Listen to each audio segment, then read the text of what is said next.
मोरगाव अर्जुनी शेतकऱ्यांचा मिरची पिकाकडे कल 1 एकरातून लाखोंचे उत्पादन.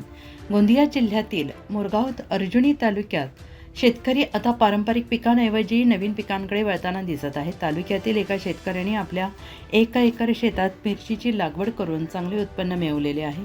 कमी खर्च आणि जास्त उत्पादन मिळत असल्यामुळे त्यांना मिरची पिकाची त्यांनी लागवड केली. या पिकातून दरवर्षी 1 ते 1.5 लाख रुपयांपर्यंत उत्पन्न मिळत असल्याचं संबंधित शेतकऱ्यांनी म्हटलं आहे. मिरची लागवड फायदेशीर ठरत असल्याने इतर शेतकऱ्यांनी या पिकाकडे वळावे असे आवाहन त्यांनी केलं आहे. ची शेती 1 एकराच्या जवळपास आम्ही दरवर्षीप्रमाणे लावतो. चांगला बेनिफिट मिळल्या कारणानं आपण मिरचीकडे जास्त उठाव धरतो. 1.25 ते 1.5 लाख रुपयेचा उत्पन्न मिळतो. सर्व शेतकऱ्यांना मिरचीकडे वळवावं असं वाटते आणि वळवायलाच पाहिजे. कमी लागतमध्ये जास्त उत्पन्न मिरचीमध्येच मिळतो. आपण सर्व शेतकऱ्यांना असं सांगू इच्छितो की त्यांनी मिरचीकडे जास्त प्रमाणात वाढवावं.